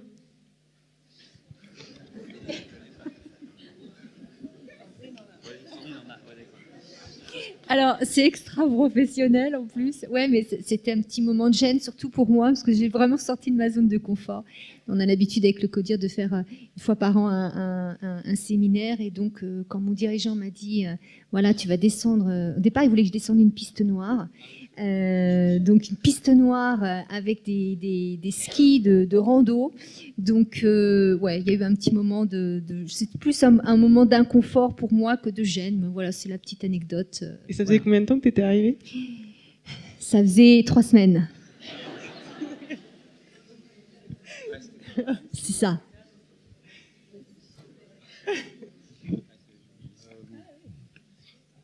J'ai pas dû m'en apercevoir qu'il y a eu de moments de gênance. J'en ai pas ou amusant, hein, t'as le droit aussi amusant. Oh, bah, on a une vie amusante, donc moi j'aime bien le contact et c'est vrai. Puis il se trouve que je connais aussi un petit peu son conjoint, donc son conjoint aussi marrant, donc des fois on en plaisante. Ah non, par contre j'ai été extrêmement fier, j'ai appris il y a pas longtemps qu'elle avait fait le semi-marathon dans un temps absolument canon et j'aurais jamais soupçonné. Alors là, c'est plus, voilà, moi j'ai été épaté. Voilà. On en apprend toujours sur ça. Moi, je me souviens notamment d'une fois avec Nam où on avait un entretien de fin de contrat. En fait, c'était la fin d'un CDD et l'idée, normalement à terme, c'était d'embaucher la personne en CDI. Et en fait, on voulait pas l'embaucher. Et donc, on se prépare avec Nam, on se dit comment on va faire, elle se projette dans l'entreprise et tout ça, ça va être la catastrophe, quoi. Donc, on la voit en entretien et puis on amène le truc. Enfin, je sais même pas comment on a fait. Mais la personne est arrivée genre ah oui, moi je suis super motivée, j'ai trop envie de rester, enfin c'est génial l'entreprise. Et puis à force qu'on parle du poste et enfin ça s'est bien goupillé. Et à la fin, la personne dit non mais c'est vrai que c'est pas un poste pour moi, je pense pas que je vais rester. Et elle est sortie, donc c'est dommage. C'était quand même sympa. Bonne continuation. Enfin voilà, on termine le contrat et puis elle sort de la pièce et je me souviens avec Nam on s'est regardé, on dit mais qu'est-ce qui s'est passé? On n'a pas compris, mais c'était plutôt une réussite. Donc ça, c'était bien. Et à l'inverse, moment gênant, fin de période d'essai, ça fonctionne pas avec la personne. C'était sur un poste de cadre, donc il y a quand même plusieurs mois qui se sont passés. Et on doit voir la personne, on lui explique, en donnant plein d'exemples, et on se rend bien compte que la personne en face ne comprend pas. On part dans le vide parce que en fait, la personne se sent légitime, elle a l'impression d'avoir fait son maximum. Et on a beau, c'est un entretien qui a duré 3 heures, c'était hyper éprouvant, parce qu'en fait, on n'arrivait pas à se sortir de cette situation, et on n'arrivait pas à clôturer l'entretien et à dire, mais en fait, ça ne fonctionne pas, donc la période d'essai va s'arrêter.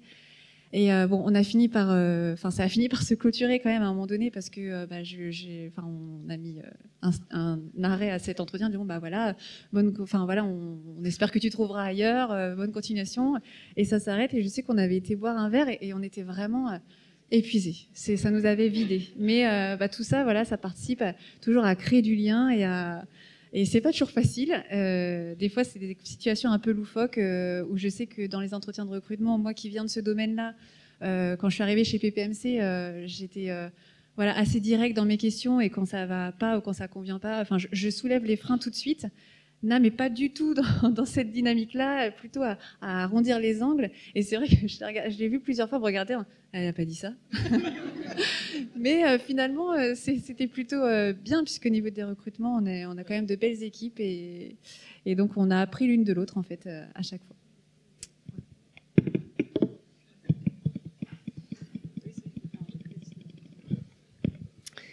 Oui, merci du coup pour ces petits moments quand même qui marquent voilà, le ton sur ce qu'est le job d'un RH quand même au quotidien. Oui, donc sur cette partie-là, effectivement, le duo gagnant, si on reprend vos termes, c'est vraiment de pouvoir se dire les choses. Je retiens quand même ça, donc c'est important de trouver des moments pour se le dire. Peut-être d'avoir vous l'avez pas forcément évoqué, je crois que l'une d'entre vous à une reprise, mais de pouvoir en parler aussi. Non, je pense que c'est dans le témoignage quand elle disait que la comptable avait été une écoute pour elle quand elle a rencontré des difficultés. Donc ça peut être évidemment un collègue, mais je pense aussi au réseau NDRH qui est ici avec la réunion aussi de ces RH régulières qui est importante. Et puis voilà, d'être considéré comme un sparring partner. Je pense que c'est aussi un terme qui est sans doute à retenir sur cette deuxième partie. Nous allons pouvoir passer à la partie 3 qui est la conduite du changement. On va commencer aussi par un témoignage. Je vous laisse faire connaissance avec Quentin Marguerite, qui a pu nous parler sur la conduite du changement. Il est secrétaire général dans l'entreprise Taech. Il n'a pas pu être présent ce soir.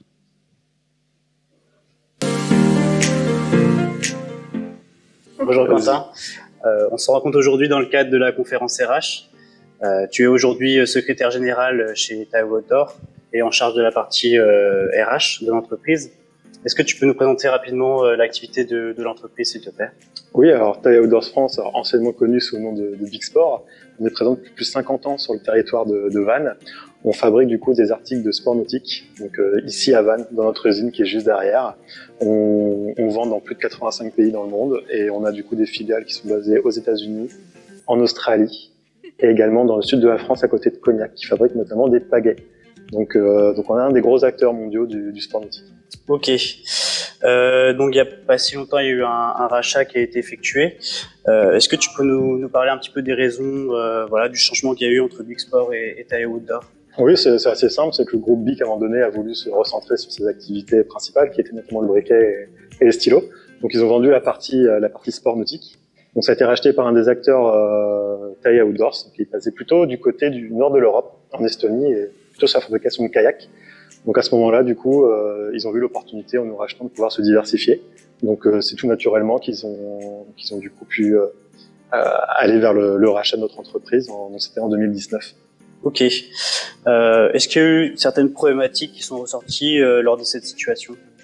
Forcément, tu arrives sur un changement de culture. Hein. Tu arrives depuis plus de 40 ans dans une entreprise comme BIC, avec une culture plutôt multinationale, grand groupe. Maintenant, il y a une logique un peu plus PME. Donc forcément, la logique n'était plus la même, les repères n'étaient plus les mêmes. Donc des personnes qui étaient là depuis 20-25 ans, des personnes qui venaient d'arriver, il a fallu un peu essayer de faire un bon melting pot là-dessus. Donc c'était beaucoup d'accompagnement, beaucoup d'interviews, beaucoup d'écoute, notamment sur cette partie-là, dans un contexte qui était en plus pas forcément évident parce que peu de temps après le rachat arrivait le Covid. Donc il y a tout ça qui s'est chamboulé, donc c'était surtout beaucoup d'écoute et à un moment donné de pouvoir accompagner les gens et leur expliquer, faire preuve de beaucoup de pédagogie sur le fait que malgré le fait que le nom changeait, la logique et notre produit ne changeaient pas. Donc à un moment donné, c'était une nouvelle aventure qui s'écrivait en s'inspirant du passé. Ok. Et sur ces problématiques, est-ce qu'il y a eu des moments où tu avais besoin de t'appuyer sur ton dirigeant? Vu que moi j'ai pris mon poste au moment en fait du changement, forcément moi je découvrais aussi l'environnement de l'entreprise. Donc un changement comme celui-là, ça peut pas se faire sans qu'il y ait une relation très alors, je vais pas dire fusionnelle, mais très très en proximité avec son président ou son directeur général. Donc c'est beaucoup d'échanges, beaucoup d'interrogations. À un moment donné, on pose les choses sur le papier, on s'interroge, on essaie certaines choses, on revient en arrière. Voilà, c'est beaucoup de discussions pour essayer de trouver, on va dire, le bon équilibre pour pouvoir accompagner ce changement-là. Ok. Est-ce que tu pourrais expliquer rapidement comment a fonctionné votre binôme durant ce changement, comment vous avez travaillé ensemble, etc. On a beaucoup discuté. Voilà, nos bureaux sont l'un à côté de l'autre. Hein. Ça, c'est très important, je trouve aussi. C'est-à-dire que voilà, les portes sont toujours ouvertes. À un moment donné, quand il y a quelqu'un qui a une idée, il n'hésitez pas à aller voir l'autre. On n'hésite pas à se dire les choses également. À un moment donné, même si ça fait pas forcément plaisir tout le temps, une relation très très honnête, où à un moment donné, il n'y a pas de filtre, et ça nous permet d'avancer et de pouvoir éviter d'être dans une logique un peu béni oui-oui, où on dit oui à tout, et au final, au fond de soi, on dit c'est pas forcément ça que j'aurais eu comme idée. et ce qui est, je trouve, contre-productif à terme. Donc c'est surtout cette logique-là que je trouve importante, c'est la proximité et de savoir dire les choses avec de l'honnêteté. Donc il y a du respect quand même. D'accord. Est-ce que tu aurais des exemples de tensions qui peuvent apparaître lors d'un changement qui est quand même important comme celui-là? Quelles tensions peuvent apparaître dans un duo? Forcément, c'est à un moment donné, il y a des décisions à prendre. Donc quand on n'est pas forcément en phase sur la décision à prendre, des fois le ton peut un peu monter, mais l'objectif c'est à un moment donné de se comprendre et d'arriver avec des arguments. Donc il faut savoir un peu comment fonctionne l'un et l'autre. Et ça, on s'apprivoise et à un moment donné, on se dit, voilà, je sais qu'avec cette personne-là, c'est plutôt la data, les données, le factuel qui va bien fonctionner. Donc quand je veux arriver avec mes arguments, je sais que dans ce cas-là, je vais plutôt être sur quelque chose de très très factuel, très très parlant pour accompagner mon idée. Donc voilà, c'est beaucoup ça d'apprendre à se connaître pour savoir à un moment donné quel est le meilleur vecteur de communication pour faire passer le message. Et ça, pour moi, c'est primordial. Ok, donc voilà, pour apaiser les tensions, toi tu dirais que la clé c'est plutôt la communication. Et... Ça restera toujours la communication, c'est le plus dur, mais c'est toujours la clé. C'est-à-dire qu'à un moment donné, on peut pas avoir qu'un axe de communication. On peut pas dire moi ma façon de communiquer c'est comme ça. La communication c'est en fonction aussi de son interlocuteur. Donc à un moment donné, je sais que si j'y vais comme ça frontal avec cette personne, ça va pas fonctionner. Avec une autre, ça peut marcher. Mais à un moment donné, c'est aussi de pouvoir s'adapter à son interlocuteur. Et je dirais que c'est beaucoup d'adaptation et beaucoup d'écoute pour comprendre comment fonctionne l'un, comment fonctionne l'autre, et ainsi pouvoir créer vraiment un vrai duo avec un bon équilibre. Parce que quand il y a un déséquilibre, c'est là où ça devient un peu plus compliqué, mais d'un côté comme de l'autre. Ok. Est-ce que toi, tu as quelques idées de ce que tu as pu apporter à ton dirigeant lors de cette situation? Je pense que j'ai pu apporter un regard neuf, parce que au final, mon prédécesseur, que je connais très bien, d'ailleurs je dis bonjour à Geoffroy, voilà, ça faisait 19 ans qu'il était là, donc moi je suis arrivé aussi avec un regard neuf, pas de la même génération, donc c'était un moment d'arriver avec des idées, des choses qui peut-être avaient pu être tentées il y a 15-20 ans, ou qui n'étaient pas à l'ordre du jour. Je suis arrivé avec, on va dire, mon expérience que j'ai pu avoir dans d'autres entreprises, dans d'autres secteurs, ma jeunesse, et donc forcément un regard neuf, des nouvelles lunettes. Et donc je pense que c'est ça que j'ai pu apporter aussi, un peu de dynamisme pour repartir dans une nouvelle aventure, et puis voilà, on va dire l'envie d'aller de l'avant. Ok. Pour terminer, avec du recul, est-ce qu'il y aurait des choses que tu aurais fait différemment? Forcément, parce que on va dire, je suis plus la même personne qu'il y a 5 ans, donc il y a des choses que j'ai pu faire des fois un peu tête bêche, comme je l'expliquais, en me disant voilà, c'est ça, je pense c'est sur ça qu'il faut aller. Maintenant, je me dis voilà, avec l'expérience, peut-être que j'aurais dû faire ça de telle manière, j'aurais peut-être dû accompagner les gens de telle manière. Voilà, je suis arrivé avec des fois des belles idées, et peut-être que c'était pas forcément adapté au moment où je suis arrivé. Et donc me dire des fois, savoir s'interroger sur ces idées, pouvoir prendre le temps d'analyser la situation. Et puis forcément avec l'expérience, il y a des choses où on se dit j'aurais pas fait comme ça auparavant, mais c'est grâce à ça que maintenant je suis arrivé là aussi. Donc voilà, faut pas non plus vivre dans le passé, faut juste dire comment est-ce que j'apprends de mes erreurs pour pouvoir éviter de les reproduire par la suite. Ok. Merci pour ton témoignage. De rien. On t'attend à la conférence. Ça marche.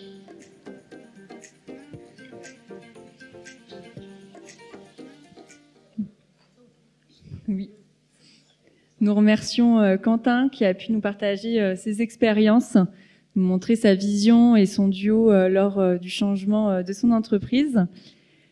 Aujourd'hui, vous, comment votre binôme a fonctionné lors de périodes d'hypercroissance ou au contraire de baisse d'activité ?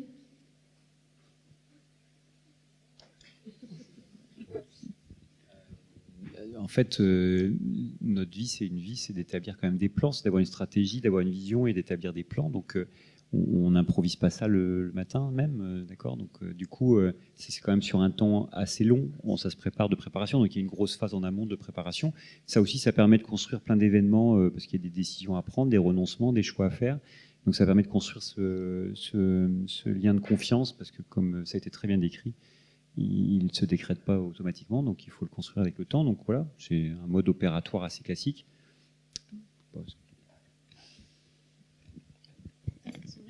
Excuse-moi, mais là vous êtes dans une phase quand même où vous avez beaucoup de croissance, donc il y a aussi un gros enjeu sur la partie accompagnement du changement, intégration de nouvelles cultures d'entreprise. Toi concrètement, ton rôle là-dedans, parce que c'est vrai que dans votre binôme il y a aussi ça, il y a ce soutien que tu apportes dans cette partie-là d'intégration des nouvelles Oui, sociétés. alors moi, mon rôle, il est plus dans l'acculturation, dans la sensibilisation des collaborateurs, donc prendre le temps d'expliquer ce pourquoi on fait ou on met en place telle action, toujours cette idée de vision, parce que si moi j'ai eu besoin d'avoir une vision claire de ce vers quoi le groupe d'Imood voulait aller, je ne suis pas la seule dans l'entreprise, tous nos collaborateurs ont cette quête-là et cette demande-là. Donc c'est passé beaucoup de temps effectivement à la fois à écouter mais aussi à expliquer. Je pense qu'il ne faut pas être économe de son temps dans ces moments-là. Et puis ensuite, ça passe par de l'accompagnement du changement. On a la chance d'avoir en interne une équipe dédiée à l'accompagnement, à la conduite du changement, une activité qu'on propose à nos clients.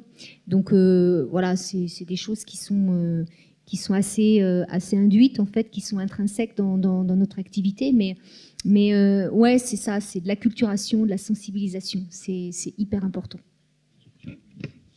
Le codir aussi dans ces actions. Oui, voilà, je suis pas la seule, je suis pas toute seule sur le front. C'est-à-dire que en général, il y a tout un sponsoring et puis voilà, il y a une communauté qui fait que ça rayonne pour que ça diffuse, que ça dilue au niveau de toutes les équipes. Donc chacun prend sa responsabilité, que ce soit le directeur des opérations, ou le directeur commercial ou encore le directeur des innovations. Donc chacun, mais on s'aligne avant sur le discours à tenir, sur la façon de communiquer et puis surtout, encore une fois, l'objectif qu'on se fixe pour que éventuellement ça se passe le mieux possible.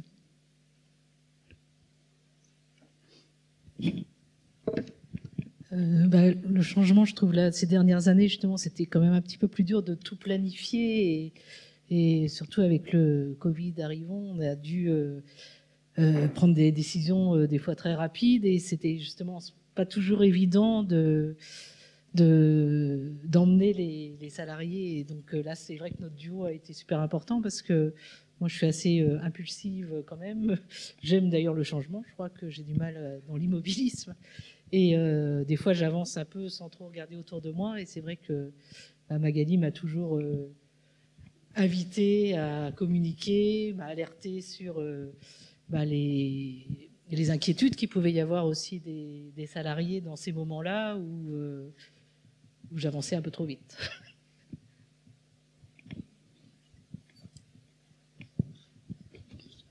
Ce qui a été dit par Quentin Marguerite tout à l'heure, c'est la communication en fait. Un des enjeux de la conduite du changement, c'est il y a forcément des freins, il y a forcément des craintes, c'est normal. Tout changement, je pense, génère ça. Donc il faut travailler cette communication. Et donc peut-être là, c'est plus large que la fonction de la direction RH. Il ne faut pas faire d'erreur, donc il faut s'aligner toutes les équipes managériales sur le sujet. Et je pense que quand il y a de la croissance, quand il y a des crises, c'est pareil, parce que c'est très bien de dire aussi quand il y a des crises, quand il y a des épisodes un peu particuliers, c'est très vite établir les plans sur ça, sur comment on va communiquer déjà. Déjà être d'accord sur les mots, le dispositif, ce qu'on va faire, ne pas faire, être le plus clair possible. Juste pour compléter sur la communication, nous on a fait un petit truc qui est, pourtant encore une fois on est 35, il y a un petit journal interne qui est fait, qui s'appelle le Médavisien et la communication à la fois formelle. Nous, je sais on a passé les certifications ISO 27001, des choses comme ça. Ça permet de faire passer un truc qui est un peu réverbatif quand même. Les normes ISO, c'est pas ce qu'il y a de plus qui font lever les foules. Et je trouve qu'avec une bonne communication, on a réussi à en faire une force et qui a été bien adoptée par tout le monde. Donc, voilà. L'idée du journal interne est pas mal et moi j'y participe même pas et l'idée n'est pas venue de moi, je vous rassure. Diriez-vous que le RH a une relation privilégiée avec le dirigeant? Si oui, pourquoi et comment cela se concrétise réellement?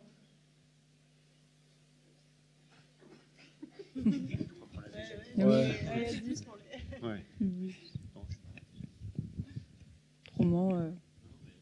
La question, je sais pas, on va se répéter là, je pense, non? Non, il n'y a pas de souci. Dans ce cas, on va faire les petites questions qui piquent à la fin. Non, mais du coup, sur cette troisième partie, le RH, DRH, c'est un pilier dans les moments durs comme dans les moments de croissance de ce qu'on en comprend. À la fois une source d'information très importante quand il s'agit de repérer les signaux faibles, un relais opérationnel aussi pour délivrer, alimenter les plans d'action, et puis bien sûr un relais hyper important en termes de communication interne pour que le dirigeant n'est pas seul à assumer l'ensemble de la communication interne, mais que ça puisse bien être animé au sein du CODIR, évidemment par l'intermédiaire l'intermédiaire de la DRH, ont un rôle en résumé quand même, en tout cas pour ce qui est de vos relations dans les duos de business partners, si je puis me permettre ce terme anglophone, avec l'idée que le RH, il est effectivement aussi très concerné par l'ensemble des projets de la société, très au courant de toutes les choses qui vont se passer, donc un peu dans le secret des dieux, et que c'est comme ça, visiblement, qu'en tout cas, ces duos fonctionnent. Alors, passons à la fin de cette table ronde où nous allons poser 3-4 questions un peu plus piquantes et amusantes. Si votre binôme était un emoji, quel serait-il? Un emoji. Un smiley. Si vous voulez un smiley. Vous préférez le terme. J'avais dit autre chose. Un smiley. Un smiley. Enfin, moi, je sais ce que je serais, mais ça, c'est autre chose.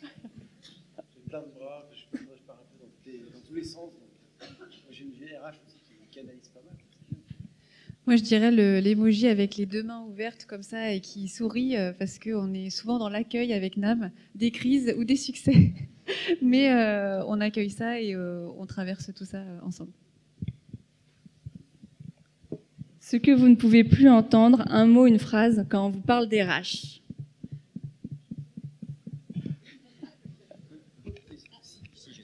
Non, mais on l'a pas dit, mais pour moi, le métier de DRH, par exemple, c'est plus la partie le bulletin de salaire, par exemple. Voilà, c'est pas ça le sujet, quoi.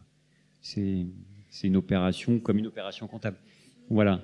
Ça a été longtemps quand même attaché à la fonction RH, le côté administratif RH. Donc ça, c'est vrai que c'est plus le sujet. Et voilà. Moi, je suis assez d'accord avec toi. Où ça coûte cher. Moi, ma tranquillité d'esprit, je trouve que c'est. Faut pas lui dire, hein, c'est va me demander des augmentations, mais ça coûte pas si cher que ça. Et pour finir, vous souhaitez peut-être donner une phrase ou un mot? Peut-être pas. Il n'y a pas de souci. Et pour finir, la tendance RH qui a de l'avenir. Tendance RH. C'est plutôt les étudiants qui sont les mieux placés pour connaître les tendances, vu qu'ils les étudient. Je vais un peu tricher, parce qu'il y a eu un apéro tendance RH Vénétis, dont j'ai eu le débriefing. J'ai pas participé, mais j'ai eu le débriefing. Et les tendances RH qui se dessinaient, c'était l'intelligence artificielle, l'intergénération et la RSE. Et j'ai trouvé que c'était très pertinent.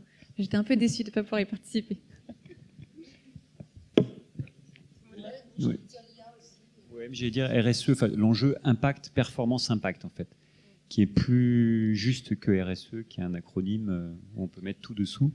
La notion d'impact, c'est quand même l'endroit où RH où on va avoir de l'impact ou pas pour l'entreprise, pour l'environnement extérieur, enfin, quelles que soient nos activités, pour la société civile, à tous les étages. Donc il y a quand même un gros enjeu là. Je vous remercie en tout cas pour toutes vos réponses et de nous avoir partagé et éclairé sur les duos RH et dirigeants. Et je veux aussi remercier Juliette de nous avoir accompagnés pour cette conférence.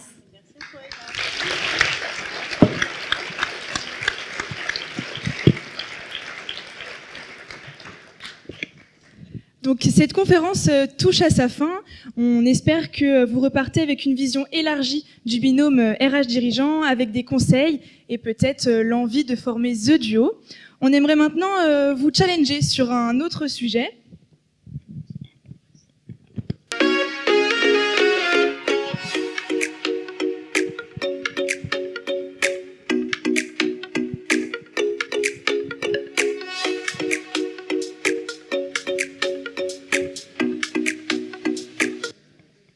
Vous pensiez pouvoir y échapper? Bien sûr que non.